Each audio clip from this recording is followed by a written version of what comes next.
Para sa mga balitang napapanahon, narito ang bagong San Pablo News Updates. Ka-128 anibersaryo ng kalayaan ng Pilipinas, ginunita sa San Pablo. Ginunita noong Hunyo 12 sa Bantayog ni Gato C. Rizal sa San Pablo Plaza ang ika-128 anibersaryo ng kalayaan ng Pilipinas. Ang programa ay dinaluhan ni na Mayor Najib B. Gapangada, Bokal Carla Adahar Lahara, Konsehal John Edgar Adahar, Konsehal Leonardo Villanueva, mga department heads at mga kawani ng lokal na pamahalaan ng San Pablo, gayon din ng mga kinatawan ng iba't ibang ahensya ng pambansang pamahalaan kabilang ang DepEd, PNP, BFP at BJMP, gayon din ng mga miyembro ng iba't ibang social-civic organizations at non-government organizations.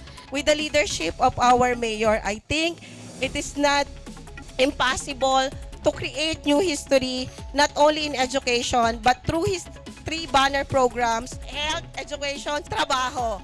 So lahat pong ito, we can create history through independence, kalayaan. It is not just about reckoning or sabi nga po, i-recall natin yung ginawang kabayanihan, pero sa dulo po, yung 4 na core values ng Independence Day is the civic duty.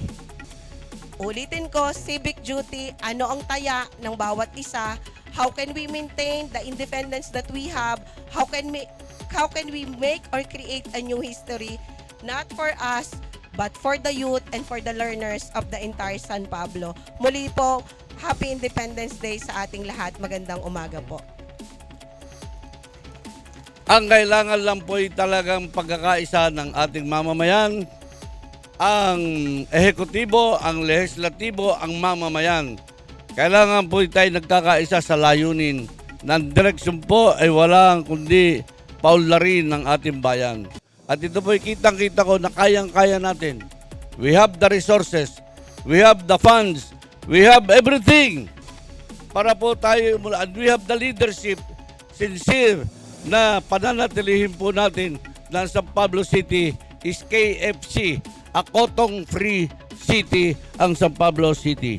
In this celebration of Independence Day, I would like to thank everyone na nandito po ngayon na naghahandog ng bulaklak para sa ating Gat Jose Rizal, ang ating national hero.